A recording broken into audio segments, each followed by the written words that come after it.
welcome to this GCSE History predicted paper walkthrough, day 6 of 7. If you make a 6-7 joke out of that, you're not mature enough to sit your GCSEs. This is for Elizabeth predicted paper C.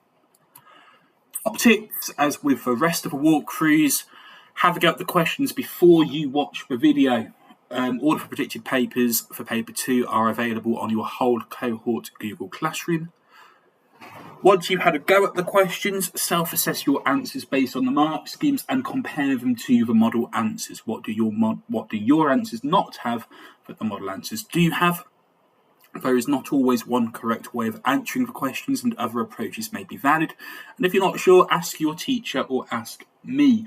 There are some nasty questions on predicted paper C for Elizabeth, so if you have struggled with them, that's quite all right. You can see how you can get full marks. Start with features. With features, you're awarded 1 mark for a valid feature and a 2nd mark for supporting information. So make sure you structure your features so that an examiner can see where you've identified the feature and provided detailed supporting information. First feature question is describe one feature of a French threat to England in 1558. Lots of different ways in which France are a threat to England in 1558. Make sure that you are very precise and you're not talking about after 1558. So if you are talking for some reason about the French Wars of Religion, wouldn't be valid. One feature would be France had a link to Mary, Queen of Scots. That'd get you 1 mark. Mary was married to the eldest son of the French king, so France could use her claim to the English throne to threaten Elizabeth. And if you know that his name's Francis, even better. France was a Catholic country, would get you 1 mark. Elizabeth was a Protestant queen and France could support opposition to her from Catholics in England. That's a marginal 2 mark feature there. You should get 2 out of 2, but I would go for a safer feature with more detailed supporting information. Something like this. France had an old alliance with Scotland. French soldiers were stationed in Scotland, which meant England could be threatened from the north. And then my final feature for this would be France was at war with England, and I would go for this feature if this were to come up. France was winning the war, so Elizabeth had to sign the Treaty of Cateau-Cambrésis, giving up Calais. You should get 2 marks just talking about Calais if you can't remember the name of the treaty, but I would recommend you remember the name of the treaty because it would be useful for you. So that's the first features question. Here's the second feature. Describe one feature of Elizabethan schools. So you could put, it was not compulsory to go to school. Many children, especially poorer children, received little or no formal schooling. You could have, young boys could attend petty schools run by the church. Boys aged 4 to 7 were taught to read and write here using a horn book. That's probably one I would go for, or this one. Grammar schools expanded under Elizabeth. During her reign, 72 new grammar schools were set up, including Rugby in 1567 and Harrow in 1572. You could have grammar schools with boys from better-off families. They're attended by the sons of gentry, merchants and yeomen. Grammar schools were strict. The school day could last around 10 hours and masters used the birch rod to beat pupils. And finally, some girls attended dame schools. They learned basic domestic skills such as baking, brewing and sewing. If this question were to come up, I would use the 2nd feature, the 3rd feature or the 6th feature, but they should all get you 2 marks. So that's the end of the features part of predicted paper C. On to explain why. So for level 4 explain why answers, you are providing an analytical explanation directed consistently at the conceptual focus of the question, with a line of reasoning that is coherent, i.e. it makes sense, it's sustained, it's in every paragraph, and it's logically structured, so each paragraph is on a different factor and it's not muddled up. You also provide accurate and relevant information, precisely selected to address the question directly, so you're not using irrelevant knowledge to support a factor. It's all directly relevant and it's wide-ranging knowledge and understanding. Explain then why the plots against Elizabeth failed. Nasty 12 marker. Hopefully those bullet points are helping you. Certainly the first one. I can only really think of 3 reasons why the plots fail. I wouldn't worry about any other ones so long as you write about these 3. You could write about Walsingham's spy network, which is one of the bullet points. You could write about mistakes by the plotters, and you could write about the lack of reliable support. So I would use the first bullet point as a whole paragraph, and I would use the discovery of gold at Dover in the Ridolfi plot as a fact in the second paragraph. So let's look at what these paragraphs would look like in an explain why question. So Walsingham spy network. As ever, in bold you have the factor. In italics you have the detailed knowledge, and then underlined you have the explanation and link back, which is 2 sentences. So this paragraph says, one reason why the plots against Elizabeth failed was because of Walsingham's spy network. Walsingham had spies and informants in every county in England, which meant suspicious Catholic activity could be reported quickly. He also had agents overseas, including in France, Germany, Spain and Italy, so he could find out about foreign support for plots before they reached England. In addition, Walsingham used double agents such as Gilbert Gifford, who pretended to work for Mary Queen of Scots, while secretly passing information to Elizabeth's government. This made the plots much more likely to fail because Elizabeth's government could discover them while they are still being organised, instead of waiting for a rebellion or invasion to begin. Therefore, the plots against Elizabeth failed because Walsingham's spy network allowed the government to stop threats early before they became successful rebellions. So the explanation here is not just talking about Walsingham's spy network, it's explaining why this meant the plots failed, because the government could be more organised and stop them early before they turned into rebellions like the revolt of the Northern Earls. It's always worth remembering for a plots question, the only plots you can talk about are the Ridolfi plot, the Throckmorton plot and the Babington plot. The revolt of the Northern Earls is not a plot, it is a revolt. Some people might structure this question, in response to this question, one paragraph on why the Ridolfi plot failed, one paragraph on why the Throckmorton plot failed, and one paragraph on why the Babington plot failed. It's not writing thematically, and it's not writing according to factors. So yes, you would get marks, but you're not going to be able to access the highest marks, which is why you should structure it according to factors. Second paragraph then, on mistakes by the plotters. And as you can see here, I've used evidence from all 3 plots in one paragraph, which is going to get me access to level 4. So this paragraph is, another reason why the plots against Elizabeth failed was because the government discovered clear evidence against the plotters. In the Ridolfi plot, in 1571, coded letters intended for Ridolfi were discovered at Dover, along with further coded letters addressed to Mary Queen of Scots and £600 in gold. I've used the stimulus point. In the Throckmorton plot, Walsingham's agents searched Throckmorton's house and found letters and papers that incriminated powerful Catholic nobles, as well as plans showing English harbours for an invasion. In the Babington plot, letters between Babington and Mary were hidden in beer barrels, but they were intercepted, copied and passed to Walsingham. This caused the plots to fail because the government gained proof of treason before the plans could be carried out. Therefore, plots against Elizabeth failed because the discovery of evidence exposed the conspiracies and gave the government enough proof to stop them. So this is a particularly powerful paragraph. It's talking about how the plotters slipped up and let the government into the secret. And then the last one, lack of reliable support. This is a lack of support abroad and a lack of support at home. You could say a final reason why the plots against Elizabeth failed was because the plotters lacked reliable support and their plans were poorly coordinated. In the Ridolfi plot, Philip II instructed the Duke of Alba to prepare 10,000 troops, but Alba was cautious and advised waiting until Elizabeth had already been removed before launching an invasion. In the Throckmorton plot, Spain promised financial support, but Throckmorton later admitted that Spain had failed to deliver the money needed. The plots also relied on English Catholics rising in support of Mary Queen of Scots, but there was not enough popular Catholic support to turn them into successful rebellions. This made the plots vulnerable because when foreign help was delayed, or English Catholics failed to rise, the plotters were left exposed, and Elizabeth's government had more time to act. Therefore, the plots against Elizabeth failed because they depended on unreliable support and unrealistic coordination. You could upgrade this paragraph if you had time in an exam by talking about why there wasn't enough popular Catholic support. The increasing penalties against Catholics as a result of the earlier plots meant that fewer Catholics wanted to stick their neck out. If they did, like Edmund Campion, who is a very famous Jesuit, they would be tortured and they would be executed in brutal fashion.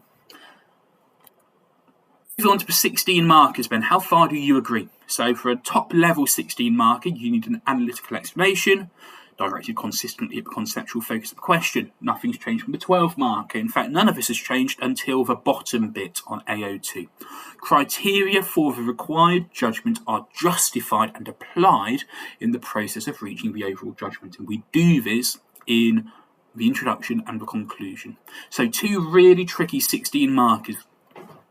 First one, there was little change in Elizabethan pastimes between 1558 and 1588. How far do you agree?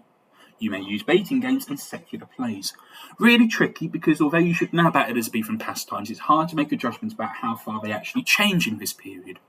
You'd need to talk about which pastimes are new and which pastimes develop, and there are some developments that we'll look at. And then the last one, brutal. Elizabeth's excommunication by the Pope was the most important consequence of the revolt of the Northern Earls in 1569. How far do you agree? You may use the papal bull of excommunication and the strengthening of the Council of the North. Horrible question, but it could come up, so we need to be prepared because it asks you about the significance of the revolt of the Northern Earls. Let's look at the first one. We need to consider which Elizabethan pastimes show little change and which show more than little change, so some change. Here's how I would structure my 16 marker in terms of content. My agree paragraph would be on sports. So you could talk about how sports didn't really change. Football is played throughout the period. It's played in streets or between villages. Players could pick up a ball and trip opponents, and some players are even killed. You could talk about wrestling, which is popular across England. The poor wrestled in county towns on market days or during fairs, and the rich wrestled in private.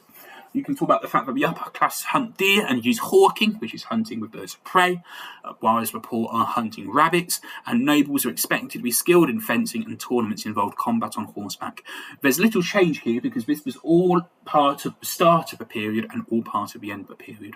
However, there are 2 things which clearly disagree. The first one is the most obvious disagree paragraph, which is the theatre. So in 1558, England had no permanent theatres. They performed plays in the back of inns, in the courtyards. And the most common plays were mystery plays, and these were based on Bible stories and saints' lives. And the last mystery plays were performed in 1569. They were then replaced by secular plays or non-religious plays. And these were far more exciting for the audience because, unlike the Bible stories, they know their Bible stories, they're religious, they don't know how the secular plays are going to end. We then have the first purpose-built theatre called the Theatre, which was built in 1576, and noble patrons begin to support acting companies towards the end of the period in the 1580s. So Robert Dudley has Leicester's Men and Elizabeth has the Queen's Men. So this all disagrees because the theatre is a growing phenomenon in this time period. You could also disagree and talk about other cultural pastimes. So this is music, dancing and literature. So Elizabeth employed 30 musicians and she played the virginals, lute and ortharion, and that's a large cittern, and this shows that elite musical culture is growing in this period. Elizabeth takes more of an interest. In addition, more than 440 volumes of poetry are published in Elizabeth's reign, as ordinary people are taking advantage of a printing press. You can also say translations of Latin and Greek classics were popular, showing new interests linked to the Renaissance and humanism, which are both new in this time period. And Elizabeth set up dancing schools in London in 1574, after Mary I had closed them down in 1553. So this is a clear change. A dancing school cost as much as attending university, so access is limited to wealthy people. These aren't the only things you can talk about. You can write about beating games, which agree. There's very little change here, that cockfighting and bear baiting continue as they did before. You could, if you were pushed, talk about tobacco smoking, because tobacco is new to Elizabethan England, and it's a new pastime, smoking tobacco, and it becomes popular quickly. Both rich and poor end up doing it by the end of the Elizabethan time period, and so this is disagreeing because more people are smoking tobacco. But I'm not really sure you can get a good paragraph out of that, so I'm happy with my 3. Let's look at introductions first of all. We'll look at an agree introduction and a disagree introduction. So here's the introduction for an agree answer. It says, I agree with the statement because many Elizabethan pastimes showed little change between 1558 and 1588, especially traditional sports such as football, wrestling, hunting and fencing. Although theatre and some cultural pastimes developed, These changes mainly affected towns for wealthy or educated groups, whereas many ordinary people continued to enjoy older, physical and class-based pastimes. So what this introduction is arguing is the pastimes and leisure activities enjoyed by ordinary people continue, and therefore we agree more because for most people there is little change. Here's a disagree answer. I disagree with the statement because Elizabethan pastimes changed significantly between 1558 and 1588, especially through the growth of theatre and cultural pastimes. Traditional sports continued, but the development of purpose-built theatres, secular plays, poetry, music and dancing schools shows that leisure became more varied, organised and commercial during Elizabeth's reign. So because there's a greater variety of pastimes available, they disagrees because it shows there was change. Here's an agreed paragraph then. So this is on sports. In bold at the start, we have our link to a question. I agree with the statement because many Elizabethan sports showed little change between 1558 and 1588. In italics, we have our knowledge and understanding. Football was still played in streets or between villages, and it remained a violent game because players could pick up the ball, trip opponents, and use physical force. Wrestling was also popular across England, especially in county towns on market days or during fairs, while richer people continued to hunt deer and use hawking. Nobles were also expected to be skilled in fencing, which remained important for tournaments involving armoured combat on horseback. We then have the important bit, the explanation as to why this is little change. This suggests there was little change because many Elizabethan sports were traditional, physical, and still linked to social class. Ordinary people continued to enjoy rough sports such as football and wrestling, while the upper classes continued to enjoy elite activities such as hunting, hawking and fencing.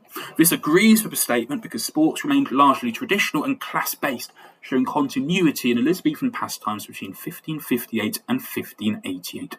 So we have a clear explanation. There is little change because pastimes like sport are linked to social class, as they were at the start of a period, and because they remain traditional and class-based, it shows there's little change, which agrees with the statement. Here's our disagree paragraph on the theatre. So I disagree with the statement because theatre changed significantly between 1558 and 1588. In 1558, England had no permanent theatres, and the most common plays were mystery plays based on Bible stories and saints. However, the last mystery plays were performed in 1569, and they were replaced by secular plays, which were more exciting because audiences did not already know how the stories would end. Theatre also became more permanent and organised, as the first purpose-built theatre, called The Theatre, was built in 1576, and nobles such as Leicester supported acting companies, including Leicester's Men and the Queen's Men. This shows change because theatre moved away from traditional religious performances and became a popular form of public entertainment. Purpose-built theatres also meant performances were no longer limited to travelling actors or temporary spaces such as inn-yards. This disagrees with the statement because theatre changed greatly between 1558 and 1588, becoming more secular, organised and commercially popular. So a paragraph's not just talking about the theatre, but it's also talking about how this is changing over time. Final disagree paragraph on cultural pastimes. I disagree with the statement because cultural pastimes also changed during Elizabeth's reign. Elizabeth employed 30 musicians and played instruments such as the virginals, lute and ortharium, showing that music had an important place in elite culture. Literature also developed as more than 440 volumes of poetry were published during Elizabeth's reign, while translations of Latin and Greek classics became popular because they were linked to Renaissance and humanist ideas. Dancing also changed for the wealthy, as Elizabeth set up dancing schools in London in 1574 after Mary I had closed them in 1553, although these schools cost as much as attending university. This shows change because pastimes became more varied and sophisticated, especially for wealthy and educated Elizabethans. Cultural leisure increasingly included music, poetry, classical learning and formal dance training.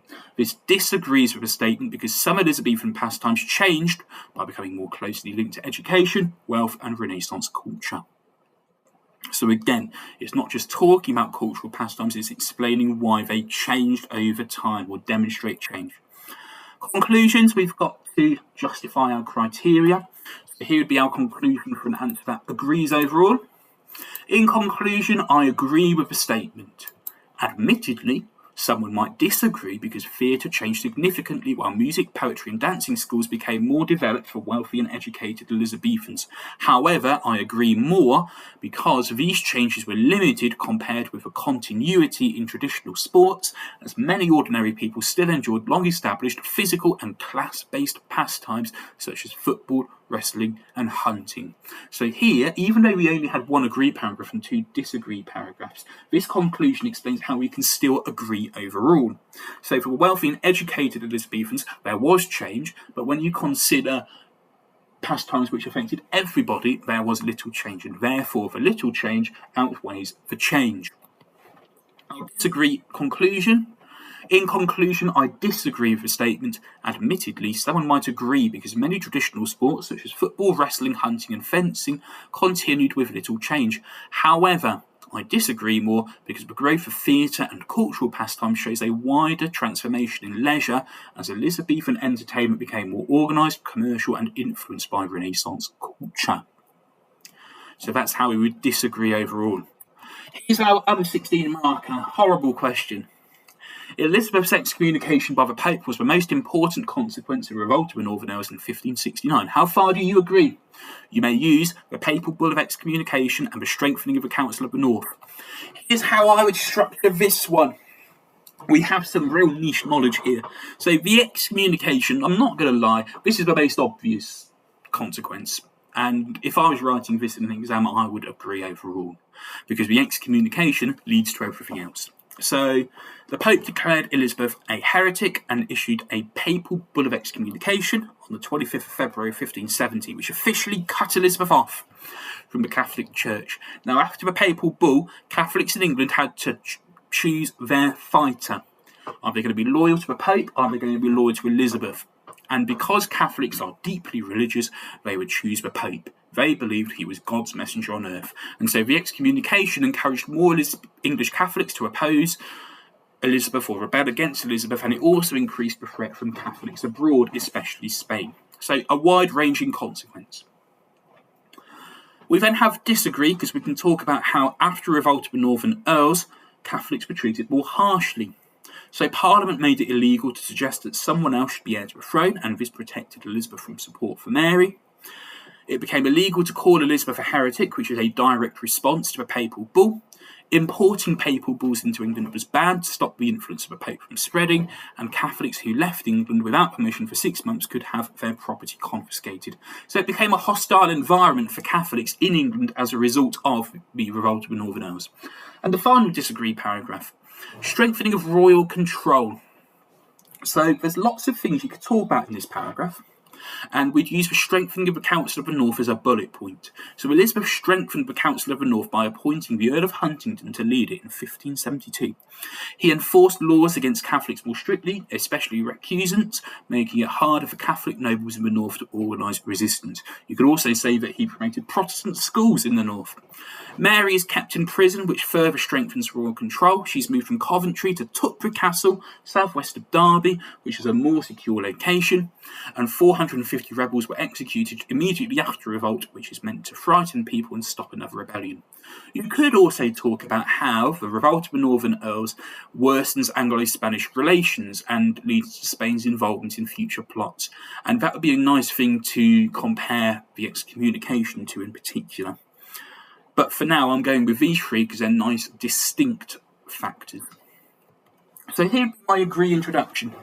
I agree with the statement because Elizabeth's excommunication by the Pope was the most important consequence of the revolt of the Northern Earls. Harsher treatment of Catholics and stronger royal control were important, but they were mainly responses to the deeper problem created by excommunication. Catholics now find it harder to stay loyal to both Elizabeth and the Pope. If I was writing this answer, that would be my introduction. Some people might disagree, though. Here's how you disagree. I disagree with the statement because harsher treatment of Catholics and the strengthening of royal control were more important consequences than Elizabeth's excommunication. Although the papal bull increased the threat from Catholics, Elizabeth's government's response had a more practical impact because it changed the law, increased surveillance, punished rebels and made it harder for Catholic resistance to organise again. So if you were to disagree, you'd say, yes, the excommunication was theoretical, but actually it was more but the other consequences are more practical and therefore should be things we disagree with more. Here's an agree paragraph then. So this is my agree paragraph on the excommunication. I agree with the statement because Elizabeth's excommunication by the Pope was a very important consequence of the revolt of the Northern Earls. The Pope declared Elizabeth a heretic in February 1570, arguing that she had gone against the true Catholic faith. He then issued a papal bull of excommunication on the 25th of February 1570, officially cutting Elizabeth off from the Catholic Church. After the bull, Catholics in England could not easily stay loyal to both the Pope and Elizabeth because obeying Elizabeth could now seem like disobeying the Pope. This was important because it made Catholic opposition much more dangerous. Before this, some Catholics might have disliked Elizabeth's religious settlement but still remained loyal. After excommunication, rebellion against Elizabeth could be presented as a religious duty. It also encouraged more English Catholics to oppose Elizabeth and increased the threat from Catholics abroad, especially Spain.